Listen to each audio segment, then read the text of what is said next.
Hola, muy buenos días a todos. Muchas gracias por acompañarnos a esta plática que hemos denominado Antecedentes Internacionales del Universidad del Controlador.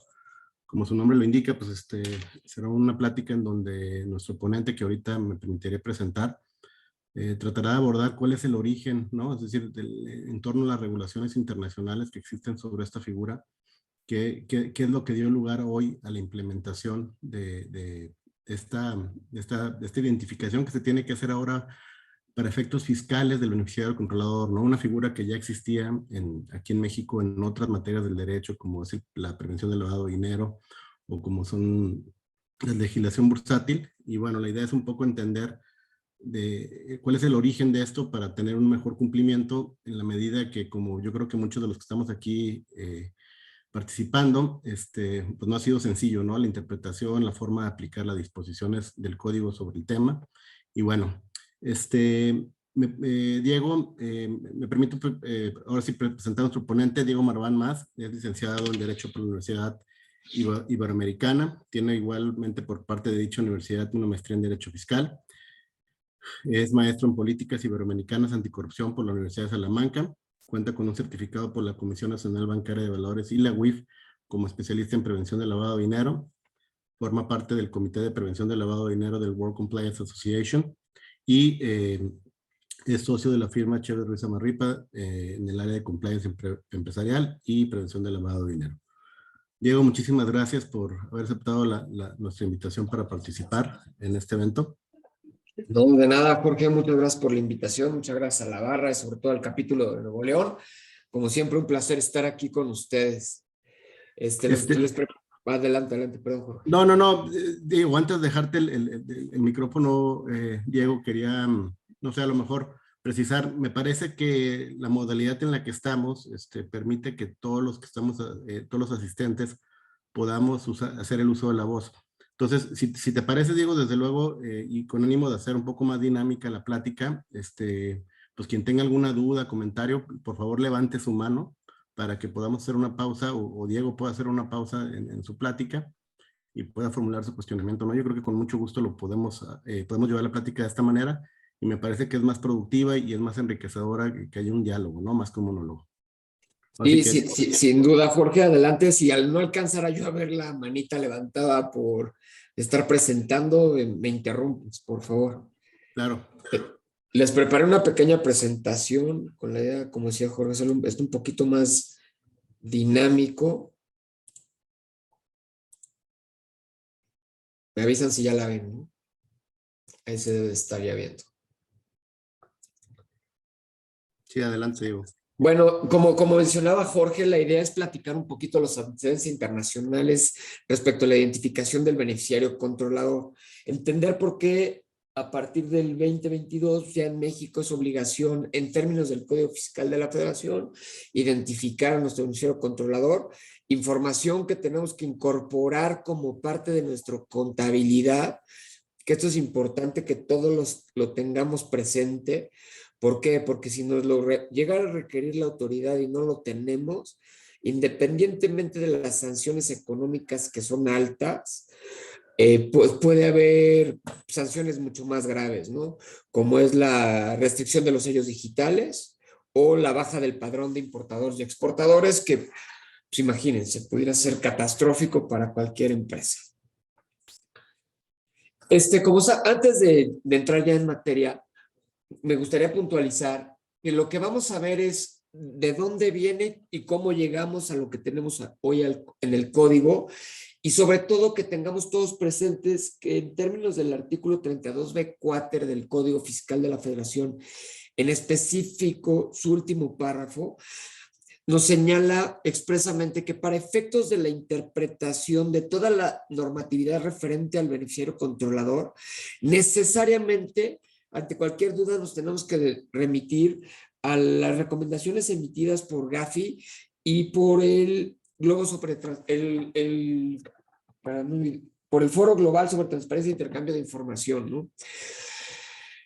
Importantísimo porque, en mi opinión, y es personal, no es de la firma, no es del World Compliance Association, creo que en ciertas partes las definiciones que estableció en el código pues se quedaron un poquito cojas o trataron de abarcar de más o no fueron suficientemente precisas.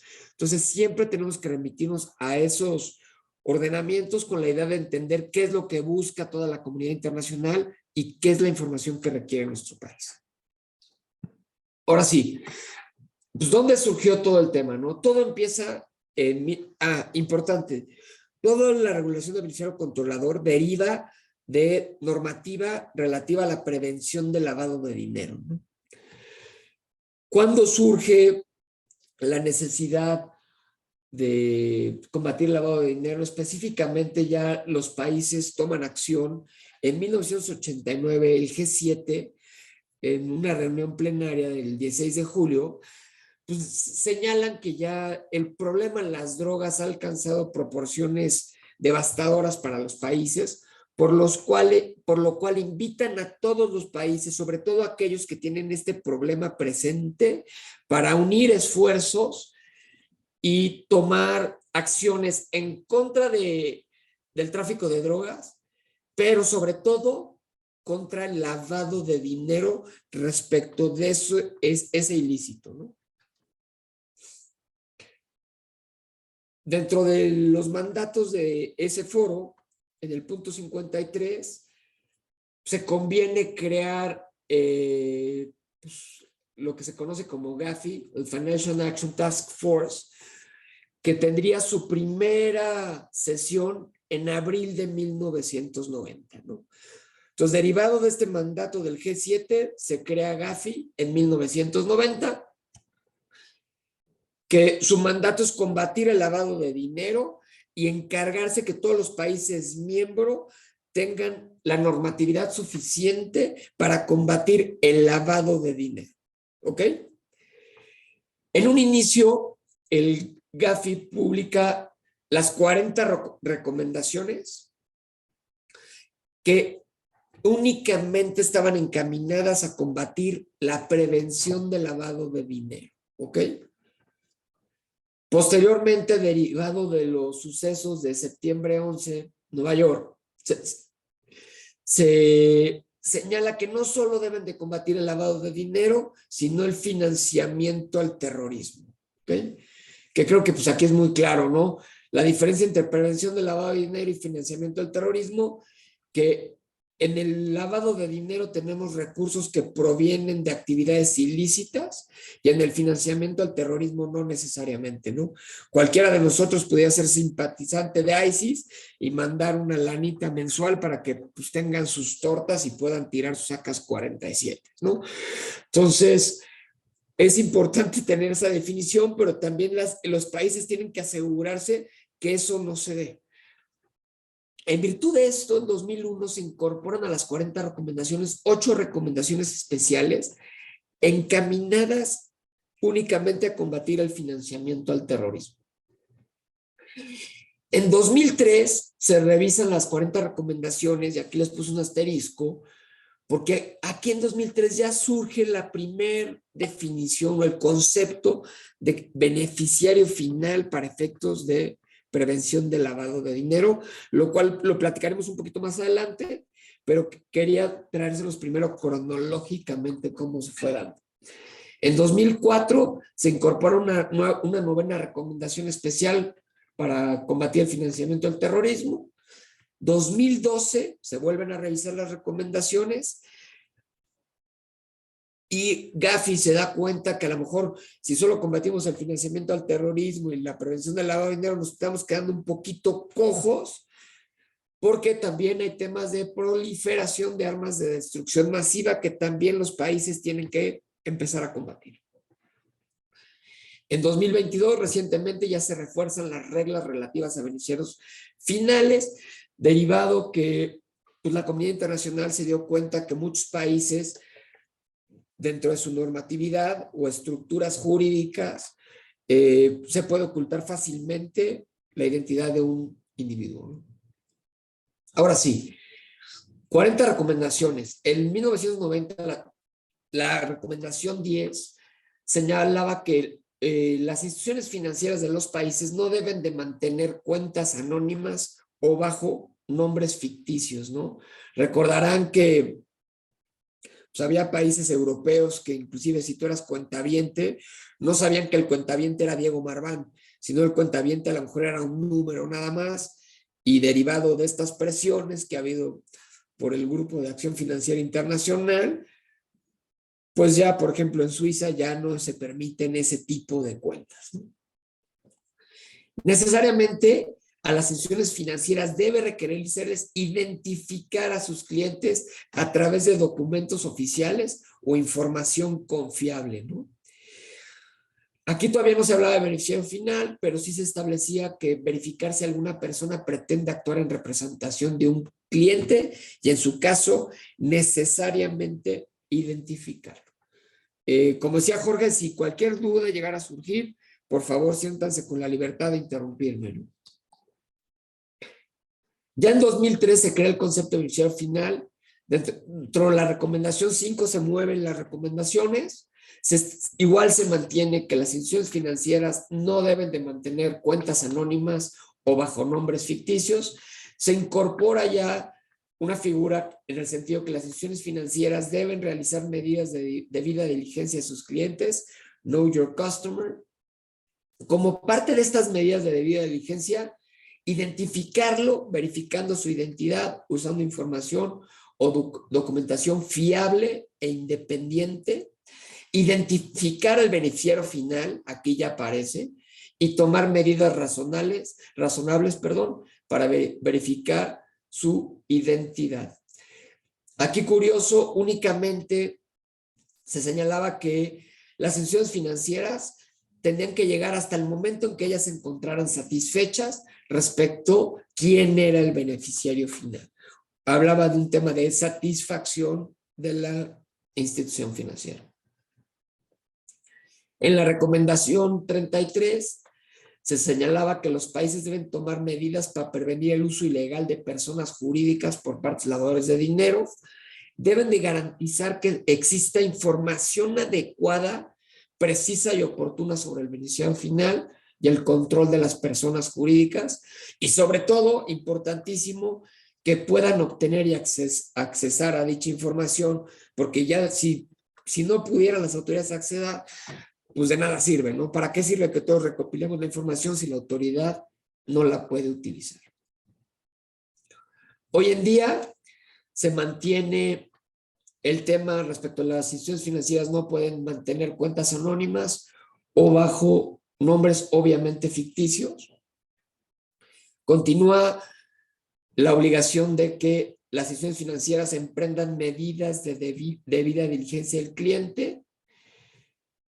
La recomendación 10, más bien en términos de la recomendación 22, que es la referente a actividades y profesiones no financieras diversificadas, que es la relativa a lo que nosotros conocemos como actividades vulnerables, señala que la debida diligencia al cliente también le resulta aplicable a este tipo de actividades, ¿no?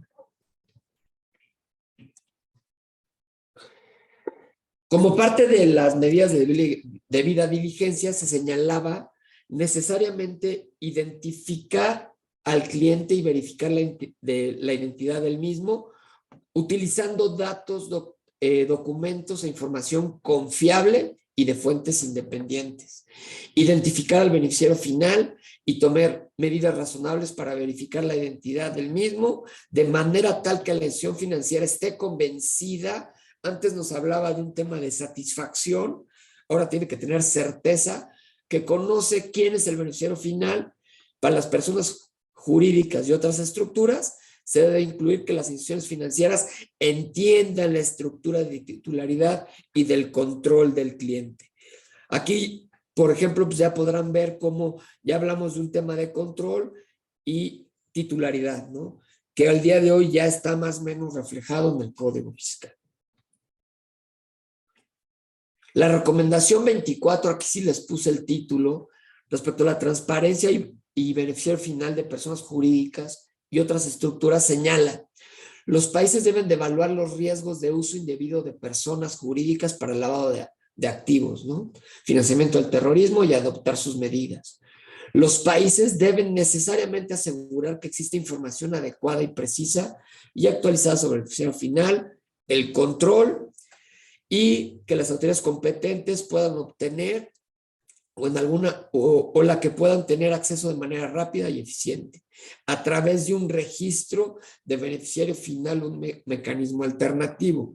Que aquí a lo mejor me gustaría hacer una pausa en el sentido de qué dice el código, ¿no? El código nos dice, oye, vas a recopilar, pero al día de hoy no tenemos nosotros como sujetos obligados una fuente confiable, salvo el registro público de la propiedad del comercio, para determinar si la información que me están proporcionando es correcta o no. Y eso es importante, ¿no? Oye, tú no te aseguraste que sí era, no sé, el beneficiario final del patito SASB, pues sí era Juan Pérez.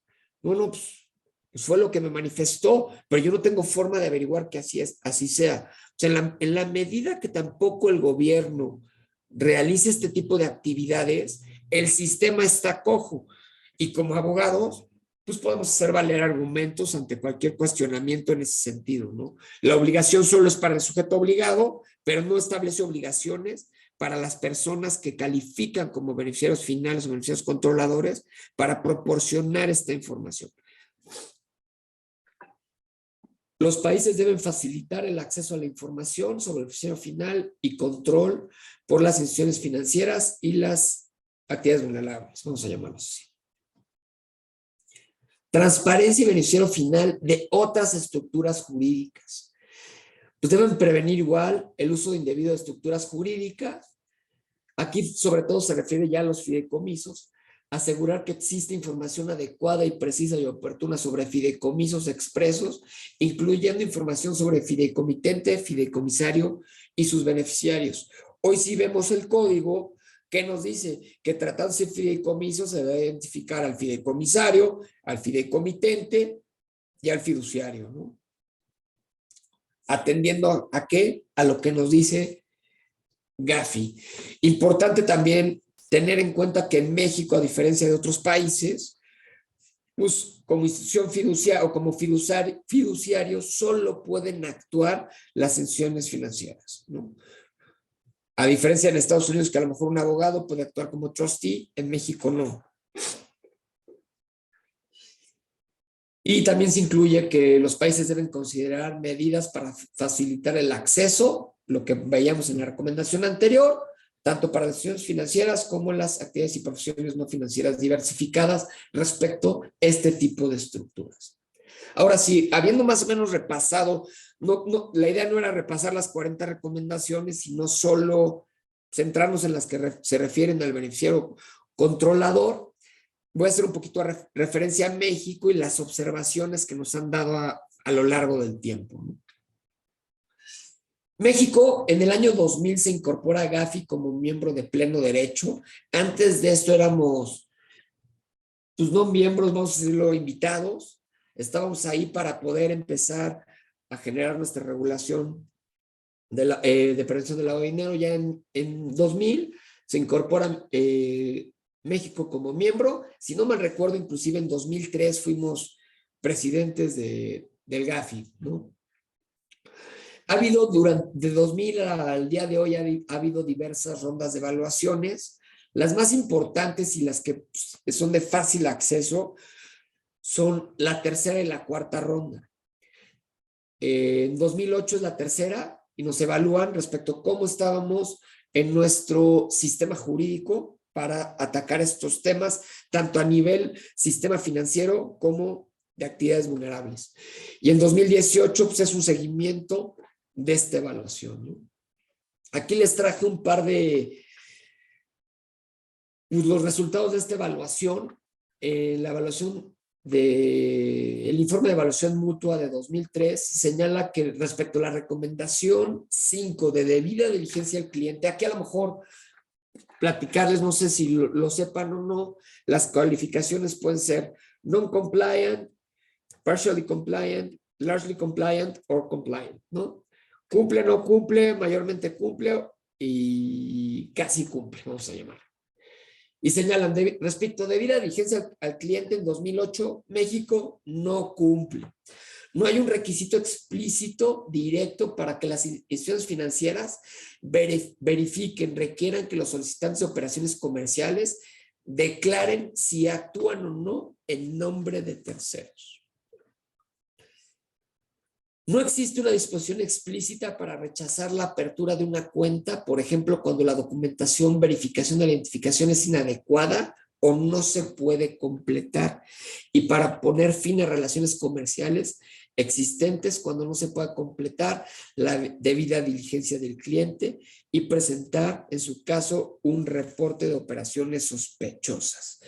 A lo mejor esto hoy lo traslapamos a lo que dice hoy la ley de prevención del lavado de dinero. Si no mal recuerdan, el artículo 21 de la ley te dice, oye, si uno de tus clientes no te quiere dar la información que tú requieres para armar tus expedientes y para presentar tus avisos, tú podrás terminar la operación sin responsabilidad alguna, ¿ok? Independientemente las cláusulas que tengas en tus contratos. La recomendación 24 respecto a actividades y profesiones no financieras diversificadas, actividades vulnerables, dice: México no cumple.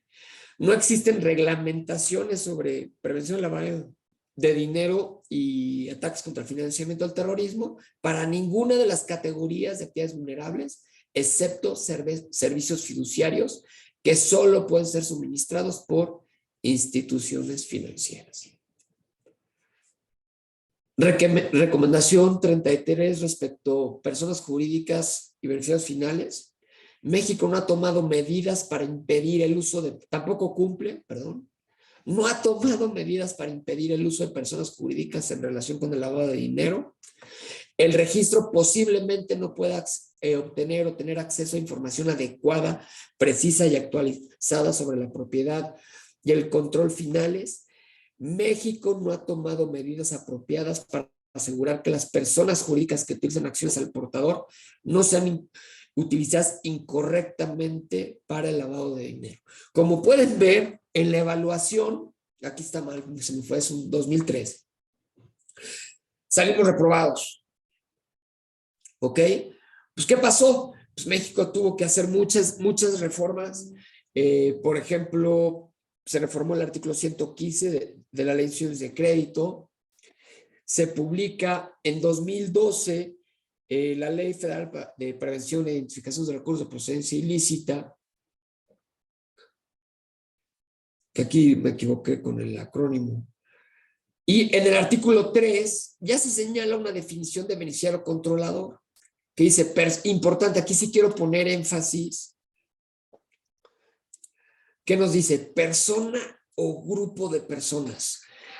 Hoy por hoy, la Ley de Prevención del Lavado de Dinero, la AFPRP, lo limita a persona o grupo de personas y no, como lo tenemos ya en el Código Fiscal, a persona física o grupo de personas físicas. Aquí todavía cabe una persona moral. ¿Ok? Dice, beneficiario controlador, persona o grupo de personas que por medio de cualquier otro acto obtiene un beneficio derivado de estos y quienes en última instancia ejerce los derechos de uso, goce, disfrute, aprovechamiento o disposición de un bien o servicio. Como pueden ver, esto prácticamente es similar a lo que señala la fracción primera del 32B4.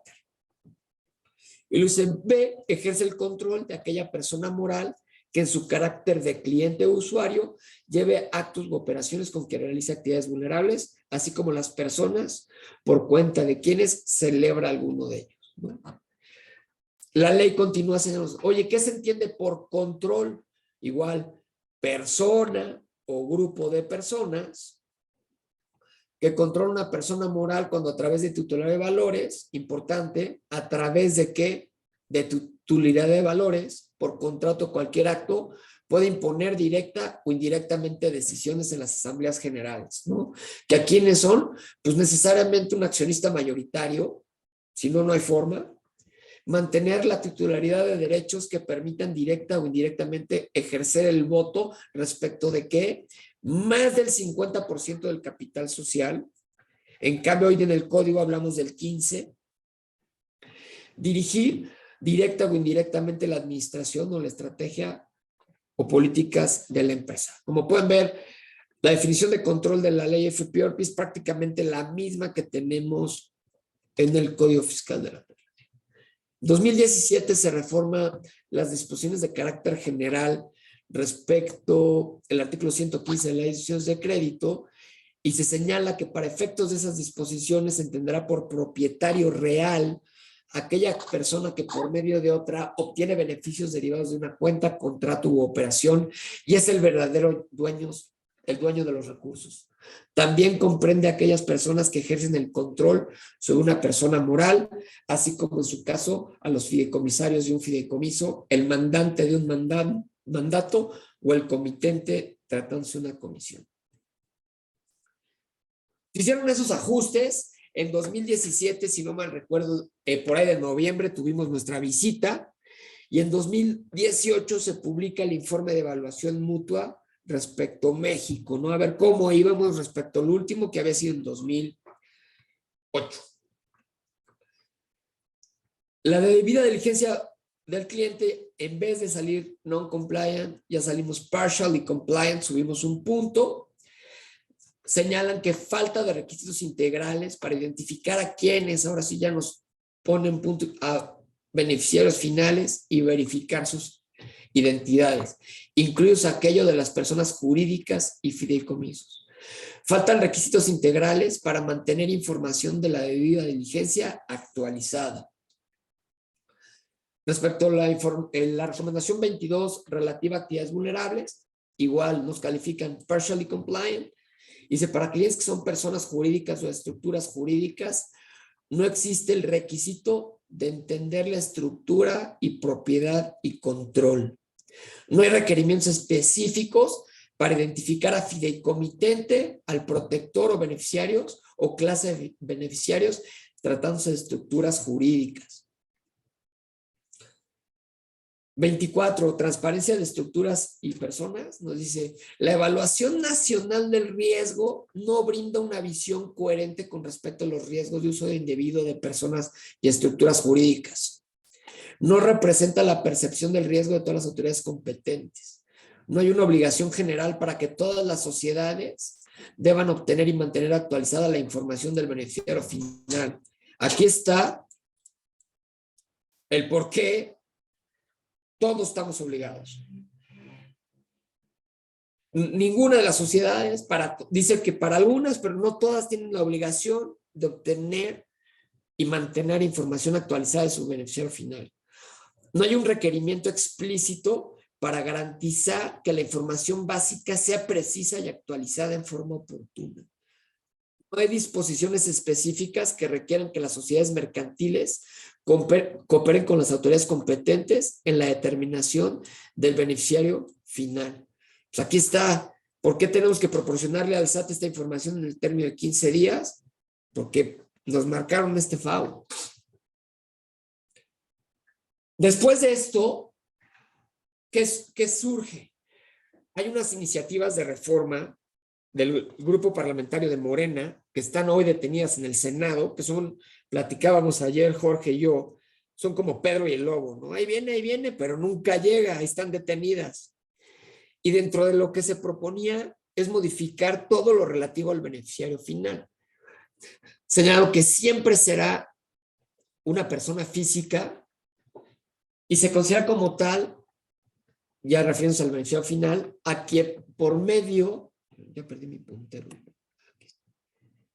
por medio de algún cliente o usuario obtenga a través de cualquier acto el beneficio derivado de una actividad vulnerable y sea en última instancia el verdadero dueño de los recursos. Se propone modificar el porcentaje de control, como platicábamos hoy, es 50%.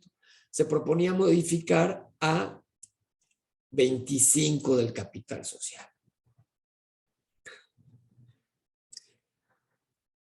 Casualmente, como ahí sigue congelada, entonces no pasaba. México estaba obligado, en términos de la última evaluación mutua, a dar resultados para, si no mal recuerdo, era diciembre del 2021.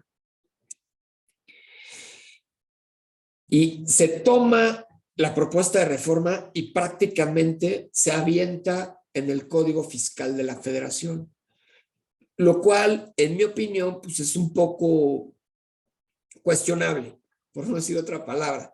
¿Por qué? Porque una obligación ya de prevención del lavado de dinero la estamos incorporando al Código Fiscal como una obligación fiscal y comparándola o no comparándola, integrándola a la contabilidad de la empresa, ¿no? Lo cual pues, puede ser grave y utilizado desafortunadamente para medidas de coerción, en mi opinión. Y esta es la definición que tenemos hoy en el código, ¿no? A una persona física importante, que era ya lo que decía la propuesta de reforma a la ley FPORPI, o grupo de personas físicas que directa o por medio de otra, o directa o indirecta, obtienen un beneficio derivado de la participación en la persona moral, fideicomiso o cualquier otra figura. Aquí ya es importante tener en cuenta qué es lo que dice Gafi, revisar las recomendaciones, qué dicen, por ejemplo, los manuales sobre identificación de beneficiarios finales de estructuras jurídicas, qué dicen las notas interpretativas. ¿Por qué? Porque si lo leemos así de popote, pues ¿quién obtiene beneficio derivado de una participación en una persona moral? Cualquier accionista, independientemente el monto, el porcentaje de su participación. Si tenemos el 0.05%, participamos. El 1% participamos y a lo mejor nos toca un peso de dividendos, pero estamos recibiendo un beneficio derivado de la participación. Y eso no es lo que busca Gafi. Lo que busca Gafi es, en realidad, quién tiene el control. Creo que hay una pregunta, Jorge. Iker, adelante. Hola Diego, ¿cómo estás? Muy bien, ¿tú qué tal? Bien, bendito Dios, gracias. Oye, una pregunta rápida nada más. Yo estaba en el entendido de que el antecedente de de la obligación fiscal radica en todo lo que nos estás platicando del lavado de dinero, pero que el objetivo que persigue, o sea, así hay una distinción. La obligación fiscal es por un tema para evitar evasión fiscal y paraísos fiscales. Y entonces, y entiendo que a eso obedecen las diferencias. Entonces, te dicen, si hay cualquier duda y demás, ve y regrésate a los documentos de los de lavado de dinero, en la medida en que no se opongan a lo que se estableció en el código. Pero no sé si estoy en lo correcto o no. Yo creo que así es como lo justificó el legislador, sin duda, pero creo que en realidad no lo es, porque si fuera ese el verdadero objetivo, ¿por qué no te manda entonces a los tratados internacionales respecto a intercambio de información, respecto? Te manda casualmente a lo que dice prevención del lavado de dinero. Sí, pero fíjate que, o sea, está peculiar. Y digo, y todo es, estoy nada más pensando en voz alta. En el artículo que hace la remisión a las recomendaciones, es en el artículo en donde se incluye la definición. Entonces, es por lo que respecta a la Correcto. definición. Entonces, pero en fin, yo coincido plenamente contigo. O sea, ha sido muy desafortunado, son muchas diferencias y hay una tremenda confusión de las dos figuras, ¿no? Porque subsiste la que tienes en la ley de lavado, o ley antilavado, y ahora la obligación fiscal, que la obligación fiscal solo hace sentido en medida en la que lo tengas que tener en la contabilidad, ¿no? Pero bueno, Sí, más no, no, de acuerdo contigo, pero yo sí creo que todo deriva de las revisiones de Gafi, porque casualmente cuando se vencía iban a hacer nuestro informe, evaluación de seguimiento, no ya no presencial, lo sacaron del código, inclusive lo incorporaron a la reforma al código de la noche a la mañana. Fue un gol, nadie se dio cuenta. Sí, sí, sí. Ahí, Diego, es algo, digo, no quiero decir que sea común, pero ya se ha presentado con anterioridad que derivado de las calificaciones que hace Gafi a México, de un momento a otro se sacan cosas como para tratar de subsanar esas omisiones o esas irregularidades detectadas, ¿no? Te acordarás el famoso tema este de que cuando se calificó que no era, o sea, como una falla dentro de nuestro sistema, el tema de que no se calificaba como una actividad vulnerable el desarrollo de inmuebles, la construcción de inmuebles, Correcto. que tuvieron que sacar a través de una facilidad, vamos a ponerlo entre comillas, administrativa, la presentación de un aviso que te permitía llevar a cabo la operación bajo ciertos supuestos, que en realidad pues, no era otra cosa más que tratar de subsanar eso, ¿no? Me parece que a lo mejor aquí por el time y por lo que comentas, pues también es algo que insisto, no quiero decir que sea común, pues, pero no es la primera vez que se presenta que derivado de una mala calificación o de una observación, así de a quemarropa, vamos a decirlo, se trata de a través de una reforma o una facilidad administrativa, como fue en el caso que platicaba, subsanar, ¿no? Dicha omisión. No, no, sin duda, Jorge. Y pues hay que andar pendientes de esto, ¿no? Y aquí ya nos habla de control, directa o indirectamente ejerce el control de una persona moral, fideicomiso u otra figura jurídica, quien a través de decisión de asambleas puede nombrar o destituir consejeros o equivalentes. Aquí importante, en mi opinión, siempre está encadenado la titularidad de valores, ¿no? Porque pues nadie a través de una asamblea, si no es accionista, pudiera nombrar o destituir consejeros, ¿no? Tienes que mantener, bueno, ahorita vamos a llegar a eso, pero mantener la titularidad de derechos de más del 15% del capital social y dirigir la administración o estrategia o políticas de la empresa. Y hace rato era enfático en el tema de titularidad de valores. ¿Por qué? Porque pensemos en un director, ¿no? Director de finanzas o director de compras, lo que ustedes quieran. Él no califica aquí, porque él no es a través de la titularidad de valores, él es a través de una orden que a lo mejor les impuso el Consejo de Administración.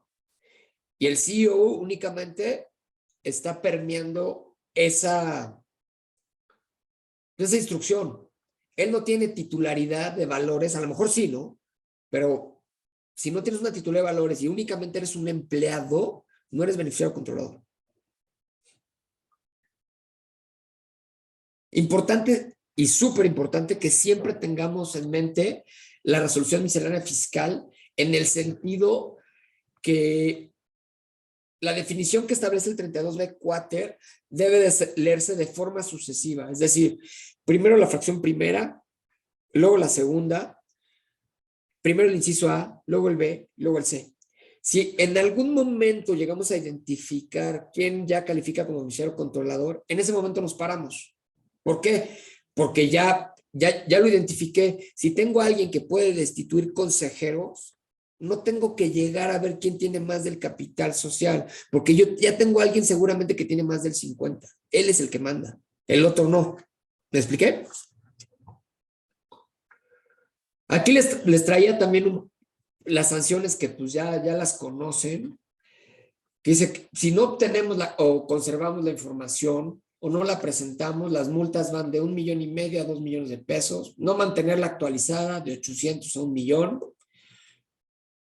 presentar la información inexacta de 500 a 800 mil pesos, pero en mi opinión, esas no son las más relevantes. Esta es la más relevante. Al formar parte de la contabilidad de las empresas, si no la tienes, pueden restringir tus sellos digitales y darte de baja del padrón de importadores. Y con eso, pues, paran la empresa. Y lo veo grave. ¿Por qué? Porque a lo mejor la persona que nos va a llegar a visitar, pues, pudiera tener un criterio distinto al de la sociedad o del contribuyente y decir que no identificamos al beneficiario controlador y tratar de restringir los sellos digitales con la idea de generar recaudación, ¿no? Es importante que pues, tanto nuestras empresas o nuestros clientes tengan pues, un documento jurídico en el cual se establezca quién es y por qué se considera que ese individuo es el beneficiario controlador.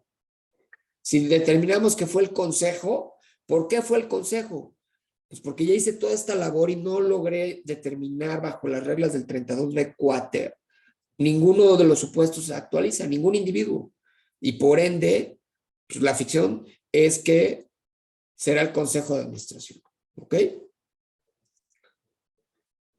Y evidentemente tener actualizada la información, tener una persona encargada de revisar que esta información esté actualizada. ¿Por qué? Porque es muy común. El año pasado todos lo hicimos. Estamos seguros que nuestras empresas cumplen, pero resulta que hubo una compra o venta de acciones y no actualizamos esa información, ¿no? Es importante tenerla actualizada.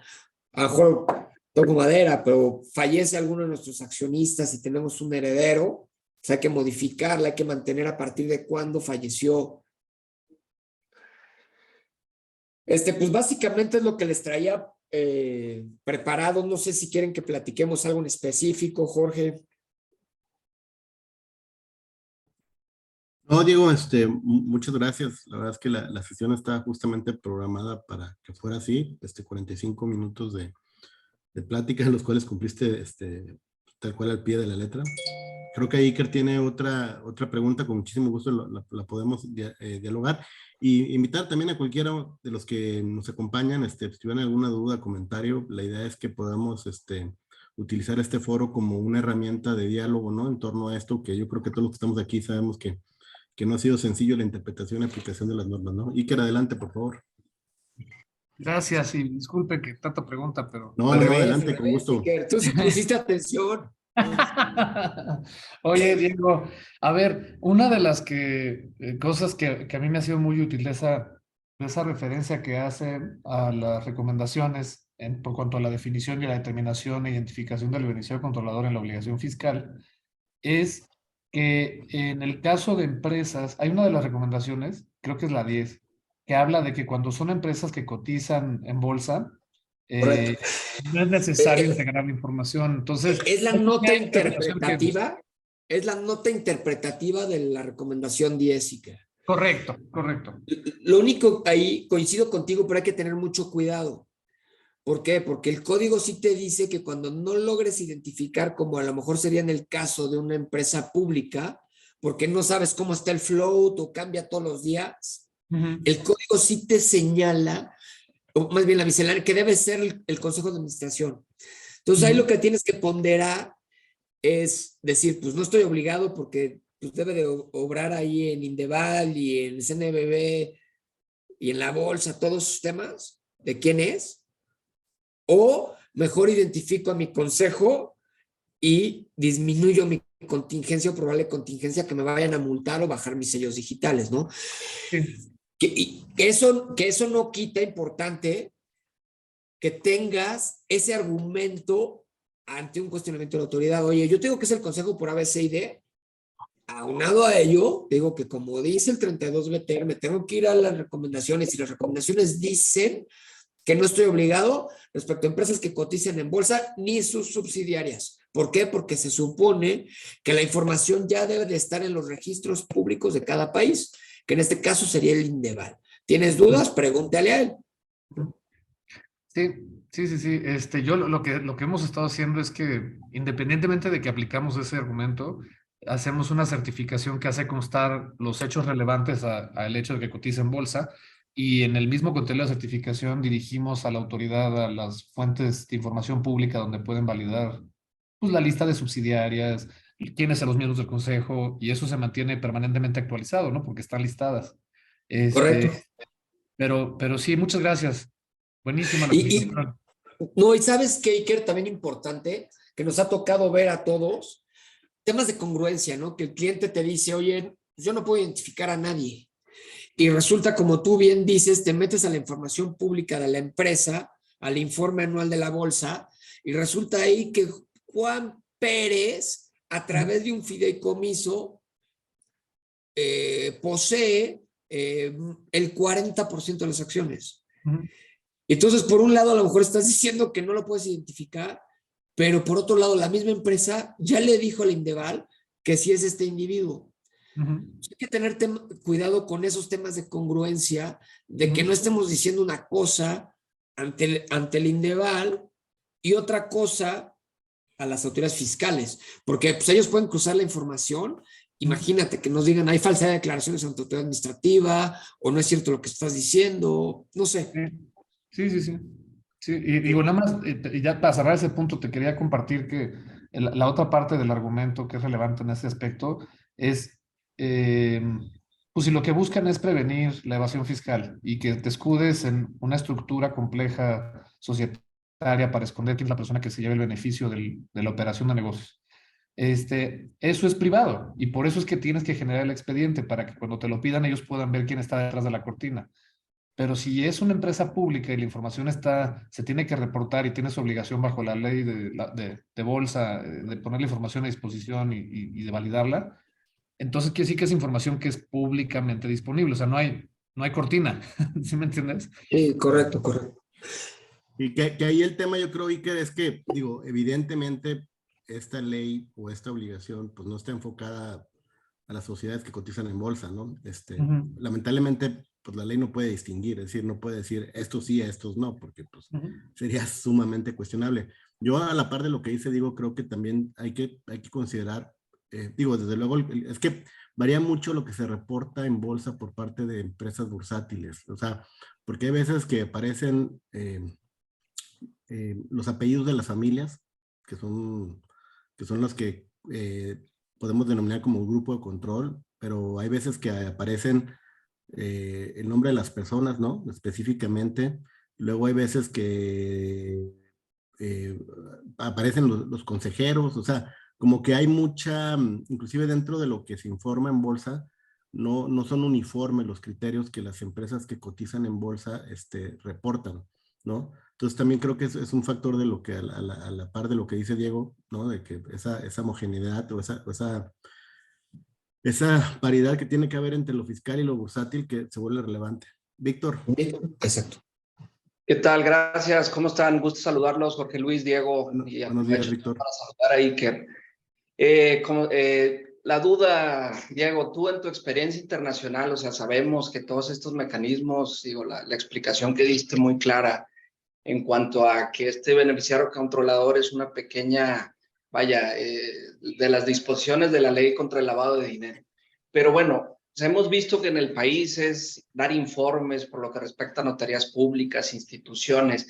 En la práctica y en tu experiencia, vaya en México o lo que has visto en otros países, ¿hasta dónde llega? Bueno, pues está el entramado jurídico, está toda la disposición pues para poder lograr y quitar, develar el velo, como se dice, en cuanto al beneficiario controlador, pero ¿qué tanto lo vemos hoy en día en la práctica? Pareciera que en México las autoridades pues tienen mucha información, recaban mucha información, el SAT cada vez más exige una serie de avisos, no hablemos de las entidades o de las empresas que cotizan en bolsa de las cuales están hablando, pero bueno, acotando a eso me refiero, ¿no? ¿Cuál sería tu apreciación respecto de las facultades de fiscalización respecto a esta figura en particular?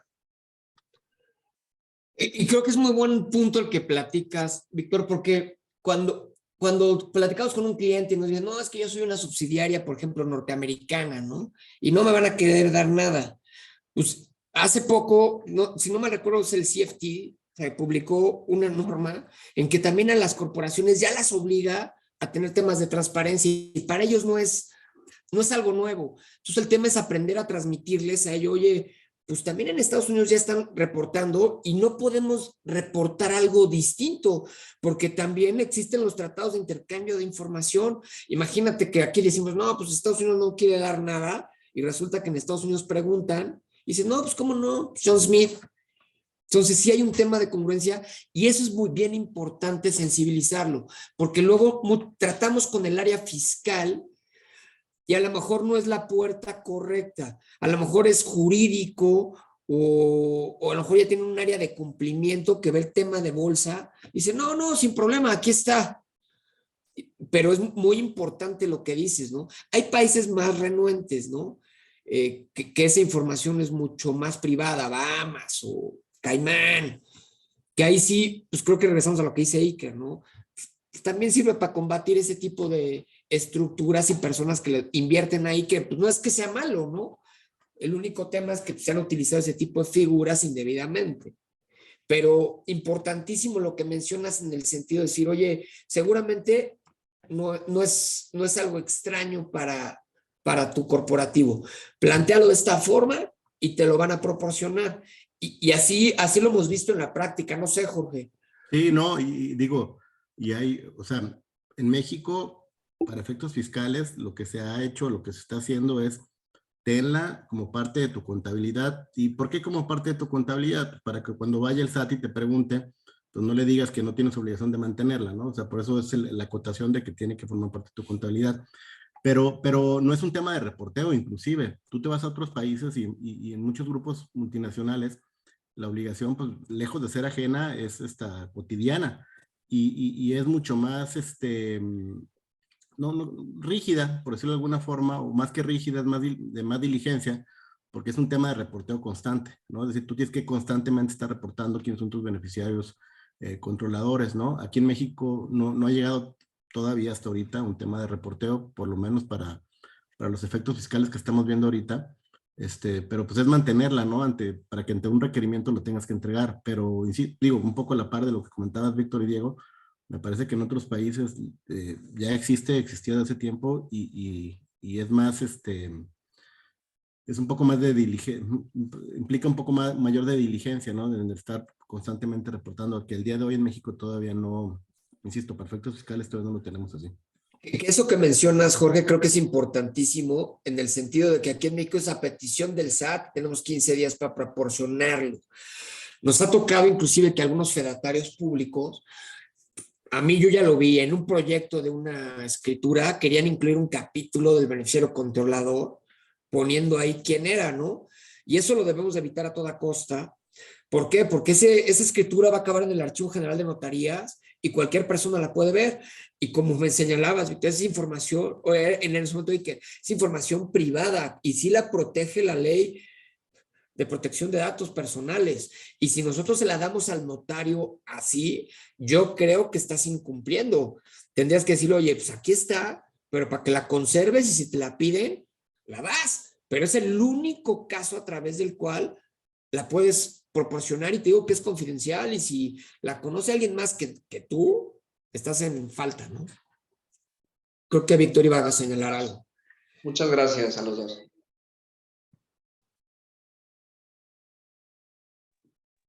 No sé si hay otra pregunta. Darles las gracias. Al contrario, Víctor. Gracias por acompañarnos.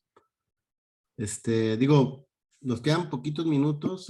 No sé si alguien quisiera hacer algún comentario, tuviera alguna duda. Así que aprovechen que ahorita no causan horarios las respuestas que dé Diego. Oye, mi amigo Diego, Iker.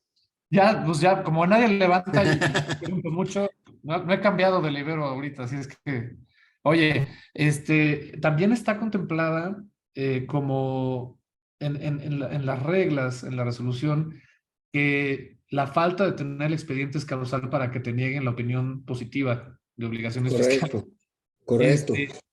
Y eso, a eso a mí me preocupa cañón, y lo que preocupa es lo que tú estás comentando, ¿no? O sea, es que si el espíritu de estas disposiciones es crear un ámbito de intercambio de información internacional con fines de evitar la evasión fiscal, ¿no? Entonces vamos a decir que la autoridad francesa está queriéndole cobrar impuestos y no saben quién es el que está arriba y se desapareció la empresa y cerraron y se fueron corriendo. Lo que quieren es, oye, pues en nuestra investigación encontramos que hay una mexicana en la cadena, entonces le pueden decir al SAT, mándame el expediente de beneficiario controlador de esa empresa y lo tenemos que tener. Entonces, ese es en teoría el supuesto de cuándo te lo van a pedir y qué tan factible es que te lo lleguen a pedir. Pero lo que preocupa más bien es todas las desviaciones típicas de México en donde aprovechan esta regulación para querer extorsionar a la gente y recaudar impuestos y nada más estar pues queriendo ver cómo abusan, ¿verdad? También de los contribuyentes siendo una obligación fiscal. Pero bueno, ¿tú has tenido alguna experiencia? ¿Te ha tocado ver algún cliente que les soliciten el expediente o todavía no? Al día de hoy, y no sé de los presentes, si alguien sí, corríjame, a mí en lo personal no me ha tocado todavía, sonaba en el medio que ya se le había solicitado a algunos contribuyentes, pero yo luego revisé un par de requerimientos y eran requerimientos respecto prevención de lavado de dinero, ¿no? Eran requerimientos en torno a si estaban bien integrados sus expedientes de identificación, pero en términos de la ley PIORPI y no del código, que es diferente, porque en la ley PIORPI tú cumples con preguntarle a tu cliente, oye, ¿tienes la existencia del dueño beneficiario, sí o no? Cuando te conteste que no y te firme la constancia, tú ya estás. Aquí es diferente que te la pidan en lo personal. Yo no lo he visto, no sé Jorge o alguno de los asistentes si le ha tocado. No, tampoco. Y sabes que creo que también es preocupante que yo creo que es un tema técnico y sí creo que viene de prevención de lavado de dinero así, Y a lo mejor la persona que va a llegar a revisar conoce el impuesto sobre la renta e el impuesto al valor agregado, ¿no? Y ahora se va a empezar a meter, no, pues yo creo que tu beneficiario controlador era Juan Pérez. ¿Por qué? Pues porque pues así lo viene Lola, ¿no? Entonces, ¿no? Sí. Y te vas a tener que ir a defender. Mira, yo te comparto que, digo, y para beneficio del grupo, me ha tocado casos los obvios, ¿no? Ah, son dos accionistas, Juan y Luis. Ah, pues está súper fácil, hace todo el sentido del mundo lo que te pide el código y las reglas, la documentación comprobatoria de la información hace todo el sentido del mundo, pero luego ya lo escalas a una empresa que tiene una matriz americana y en Estados Unidos están John y otra persona. Y ahí cuando les tienes que pedir el Social Security Number, bueno, te quieres morir. Pues Y no te lo van a dar. nunca, ¿no? Y aparte, ¿qué lo haces? ¿Apostillado, traducido? ¿En qué idioma? ¿Cuál es el equivalente? Porque la ley no te dice cuál es el equivalente del CURP y cuál es el equivalente del RFC. Y a veces eso también es un problema, porque en Japón, por ejemplo, no hay. Entonces, si lo empiezas a complicar y te vas a otros países y entras a un fideicomiso americano que tú hiciste esa puntualización, y creo que ese es un muy buen comentario. O sea, yo no creo que la persona que llegue a hacer la revisión tenga ni los conocimientos ni la capacidad técnica jurídica para ver si lo que le estás dando es correcto o no. Y es un tema jurídico, ahora sí, y muchos de los que nos revisan luego son contadores. Ahora, me perdonarán mis colegas, pero ya a ese nivel de detalle, creo que la interpretación es 100% jurídica. Y lo que dices del Social Security Number, pues nuestros vecinos no se lo dan ni a sus papás. ¿Por qué? Porque ese sí número lo usan para temas muy, muy personales que si alguien lo sabe, te pueden robar la identidad. Y otra cosa importante, creo que el código se quedó cojo en el sentido de impone obligación al contribuyente, pero no le da obligaciones a quien pudiera calificar como beneficiario controlador. En ningún lado dice que se le impondrán sanciones, que está obligado a proporcionarla. Entonces, la obligación es solo de un lado y no hay obligaciones del otro, ¿no? O lo que decíamos de los registros. Hoy no existe un registro donde yo pueda corroborar que esa información es veraz, o si no me la quieren dar, que yo tenga un medio alternativo para poderla extraer, ¿no? Pero son cuestiones que iremos viendo en el futuro y ir incorporando a nuestros argumentos, ¿no? Sí, que sigan haciendo este tipo de presentaciones, ¿eh? Buenísimo. Muchas gracias. No, de nada. Sí, Iker, gracias por acompañarnos también. Pues bueno, digo, ahora sí que última ronda de la última oportunidad, si alguien quisiera aprovechar para comentar algo o generar algún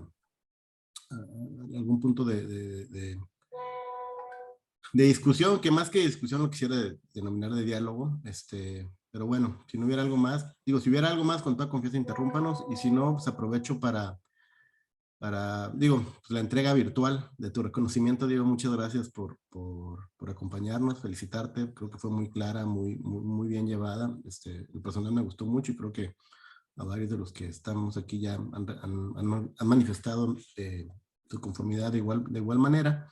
El capítulo Nuevo León de la Barra Mexicana Colegio de Abogados AC otorga el presente reconocimiento al licenciado Diego Marván Mas por su destacada participación como ponente en la conferencia virtual titulada Antecedentes Internacionales de la Identificación del Beneficiario Controlador, celebrada el día hoy, jueves 30 de marzo de 2023. Diego, muchísimas gracias. Y bueno, pues les pedimos estar pendientes de las pláticas de la barra. Como saben, tenemos muchísima actividad.